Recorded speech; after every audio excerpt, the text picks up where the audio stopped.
हर पल जियो ड्रामा आस-पास बन चुका है बहुत ही ज़्यादा इंटरेस्टिंग। उसमें हमें दिखाया जाएगा कि रक्षी जो हो गया वो अपने भाई के साथ साइकिल पे रेस लगाने की बेट लगाएगी और कहे कि जो हारेगा वो 1000 रुपये देगा। इस पर वो अपने भाई के साथ जो होती है वो रेस लगाती है, तो रास्ते में ही आ जाता है डॉक्टर डॉक्टर रईस आ जाता है रेहान। तो जैसे रेहान आते हैं तो उनके साथ उनका रक्षी का हो जाता है एक्सीडेंट और उसका जो होता है बहुत ही ज़्यादा एंटिक पीस होता है और वो उसके हाथ से गिर कर टूट जाता है। इस पर रक्षी जो होती है उससे उसके ऊपर ही डांटना उसको स्टार्ट हो जाती है और वो कहती है तुम अंधे हो, तुम्हें नज़र नहीं आता बीच सर के, तुम कैट वॉक कर रहे हो, तुम्हें क्या ज़रूरत है यहाँ से गुजरने की, तुम्हारी वजह से मैं रेस हार गई। इस पर वो कहता है कि चुप चुप करो, कितना बोलती हो तुम, और जो मेरा इतना नुकसान हुआ वो। इस पर वो कहती है कि तुम्हारा नुकसान है, तुम्हें किसने कहा था यहाँ पे कैट वॉक करने का, मैंने नहीं नुकसान किया, तुम्हारी अपनी गलती है। मेरा नुकसान जो तुमने किया, जो 3000 रुपये निकाला, मेरे 1000 रुपये की बैठ थी। इस पर वो कहता है कि तुम्हारे तो 1000 रुपये की बैठ थी, 3000 तुम्हें क्यों दूंगा। इस पर कहती है कि 1000 रुपये तो बैठ का मैंने देना, 1000 रुपये ये चौकीदार की जो साइकिल लेकर आई हूँ इसका मैंने देना, और 1000 रुपये जो वो मेरी इंसल्ट हुई वो उसका भी तुम मुझे दो। इस पर वो कहता है कि मैं तुम्हें क्यों दूँ। इस पर वो कहती है कि अगर तुमने मुझे 3000 रुपये ना दिया ना तो मैं गले मोहल्ले के बच्चों को बुला लूँगी और तो वो आड़ी पैंट के मैं वो लगाएंगे पूछ चलो तुम्हें जो है वो सारे मोहल्ले में घुमाएंगे बंदर बनाकर, फिर तुम्हें सही पता चलेगा।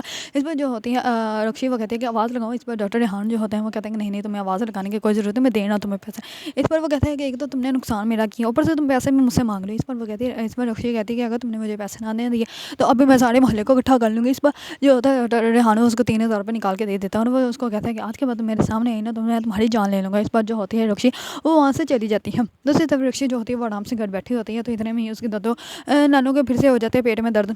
तो इस पर जो होती है रक्षी की स्टेप मदर उसको कहती है कि जाओ मेरी माँ को हॉस्पिटल लेके जाओ। इस पर वो कहती है कि माँ तो आपके आप हॉस्पिटल लेके जाओ, मैं क्यों लेके जाऊँ। इस पर वो कहती है कि मैं बेटे की माँ हूँ और तुम्हारी माँ की तरह नहीं, तुम बिल्कुल बिल्कुल अपनी माँ के ऊपर गई हो। इस पर वो कहती है कि हाँ अल्हम्दुलिल्लाह मैं अपनी माँ के ऊपर गई हूँ, इसलिए मुझे कोई देख सकता है, लेकिन आप अगर आपके ऊपर चली जाती तो फिर तो मुझे किसी ने देखना भी नहीं था। इस पर जो होती है उसके स्टाफ मदर वो कहती है कि तुमने जाना कि नहीं जाना। इस पर वो कहते हैं नहीं मैं नहीं जानी, अपने बेटे को कहेंगे वो चला जाए लेकर। इस पर वो कहती है कि अच्छा मैं कॉल करती हूँ। इस पर रक्षी जो होती है वो कहती है नहीं नहीं मैं लेके जा रही हूँ, सबर करें। इस पर जो होती है रक्षी वो अंदर से जाकर मोबाइल की उठा लेती है, गाड़ी की की उठाकर वो बाहर आ जाती है और उसकी दादी को भी लेके आ जाती है। तो इस पर जो होती है उसकी स्टाफ वो मदर वो कहती है कि तुम गाड़ी की चाबी क्यों लेकर आई हो, तुम्हें क्या ज़रूरत है गाड़ी लेके जाने की, मैंने तुम्हारे लिए कैब बुक करवाई है ना, कैब आ जाएगी तो फिर तुम लेके चले जाना। इस पर जो होती है रक्षी वो कहते हैं अल्लाह माफ़ करे, आपकी माँ तब तक अगर मर गई तो फिर आप कैसी बेटी हैं, अल्लाह माफ़ करे, अल्लाह माफ़ करे, कैसी दुनिया आ गई, कैसी कैसी बातें सुनने को मिल रही है। इस पर उसकी माँ कहती है कि हाँ ये भी है, चलो तुम गाड़ी में ही मुझे लेके चलो। इस पर रक्षी जो होती है वो कहती है गाड़ी में खुद चलाऊंगी। इस पर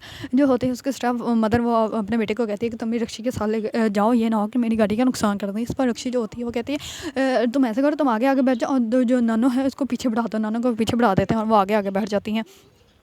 और जो रक्षी होती है वो बहुत ही बुरी तरह अगर ड्राइव कर रही होती है और आगे डॉक्टर रेहान की गाड़ी फिर से आ जाती है और उसके अंदर एक्सीडेंट करवा देती है और फिर से डॉक्टर रेहान की गाड़ी का भी अच्छा खासा जो होता है वो तहस नहस हो जाता है। डॉक्टर रेहान जो होते हैं वो उसको कहते हैं कि मैं तुम्हारा नंबर लेता हूँ, अभी मोबाइल में जो है वो मेरी गाड़ी में पड़ा हुआ है तो मैं अभी उसको लेकर आता हूँ।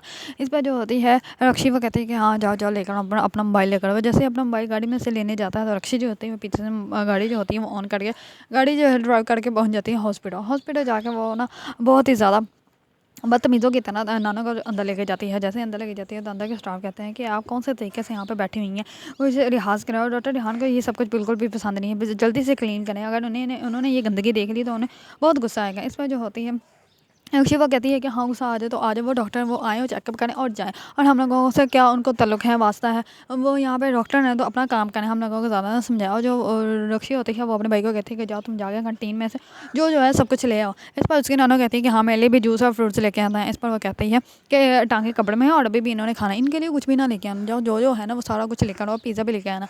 इस पर जो होता है उसका भाई वो चला जाता है, सब कुछ लेके आ जाता है। जैसे ही डॉक्टर आता है तो डॉक्टर देखता है कि कमरे में बहुत ज़्यादा गंदगी होती है।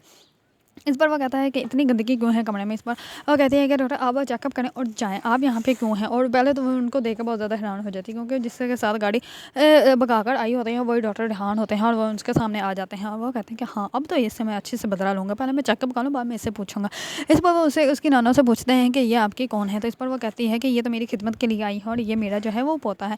इस पर जो होता है डॉक्टर वो कहता है कि शक्ल से तो नहीं काम वाली लगती है लेकिन फिर भी इसके काम वाली ये इस ज़बान बहुत ही ज़्यादा तेज़ है। इस पर जो होता है डॉक्टर रेहान वो कहता है कि पहले मैं चेकअप कर लूँ उसके बाद इसको देखता हूँ। तो वो जो होता है उसकी दादों को चेकअप नानों को चेकअप करने लग पड़ता है और जो रक्षी होती है वो अपने भाई को लेकर भाई चली जाती है। रुक्षी जो होती है वो दादा को हॉस्पिटल से लेके घर आ जाती है। तो जैसे ही घर आती है तब वो सामने उसकी सटप मदर जो होती है वो खड़ी होती है। उसकी मदर जो होती है वो कहती है कि हाँ ले आइए इस पर।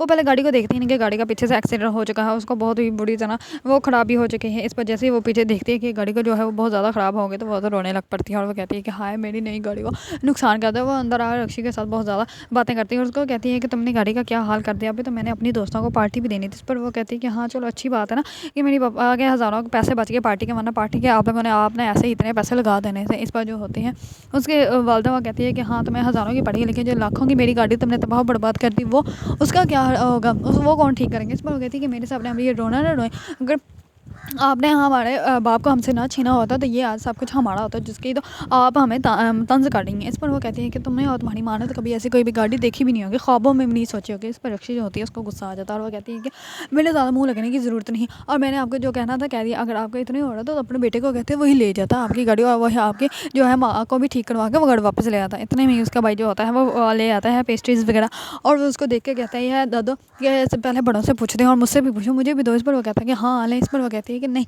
अभी अभी तो हॉस्पिटल से आई हूँ और अभी इन्होंने खाना अभी इनको कुछ भी खाने के लिए नहीं देना और ये दिलाओ। वो प्लेट उठा के चली जाती है। इस पर जो होती है उसके दादा नाना वो कहती है कि देखो ये तो प्लेट ही उठा के ले गई है, इसको तो मैं अच्छे से समझाऊंगी। इसकी माँ को भी मैंने अच्छे से समझा दिया था ना, उसकी जगह पे मैंने तुम्हारी शादी से करवा दी, अब देखना तुम इसके साथ में बहुत अच्छे से करूँगी, इसको बहुत अच्छा सबक सिखाऊंगी। अगर डॉक्टर रेहान जो होगा वो आएगा रक्षी के घर और वो आकर दादू को सिर्फ चेकअप करने के लिए आएगा तो वो देखेगा और नौकरानी को, और वो वहाँ पे भी बहुत ज़्यादा बोलती है। तो इस पर वो उनके घर वालों को ही कह देता है कि आपकी जो खिदमत गुजार लड़की है ना ये बहुत ज़्यादा बोलती है, इसकी ज़बान बहुत ज़्यादा है, इसकी ज़बान थोड़ी सी बंद करवाएं। इतने में उसके हाथ में होता है चम्मच, उसके ऊपर साना लगा होता है और वो कर देती है अपने भाई की तरफ, तो उसकी आंख में चला जाता है। तो इस पर तमाम गढ़वाल जो होते हैं वो उसके भाई को पकड़ के ले जाते हैं क्योंकि वही तो उनके ख़ानदान का चिराग है। तो उसके लिए तो जो होते हैं वो सारे लोग उसको ले जाते हैं और रक्षी को जो होती है बहुत ज़्यादा डांट पड़ती है। इस पर जो होती है रक्षी वो डॉक्टर के पास लेके जाती है अपनी नाना को चेकअप के लिए। तो इस पर वो जाके वहाँ कहती है कि मुझे तो ऐसे लगता है कि यहाँ पर कोई भी डॉक्टर जो है वो काम का नहीं है, हमें तो किसी और डॉक्टर के पास ही जाना चाहिए, जाना पड़ेगा। इस पर जो डॉक्टर रेहान होता है वो बहुत ही ज़्यादा गुस्से से उसको देखने लग पड़ता है। वो सोचता है कि ये कैसी लड़की है, जब भी आती है तभी तबाही मचा के यहाँ से चली जाती है और समझ नहीं आता कि इंसान इसको रोके कैसे। अगर आप लोगों को ड्रामा आस पास पसंद है और इसके बारे में न्यू न्यू अपडेट जानना चाहते हैं तो मेरे चैनल को लाइक कमेंट एंड सब्सक्राइब करना मत भूलिएगा।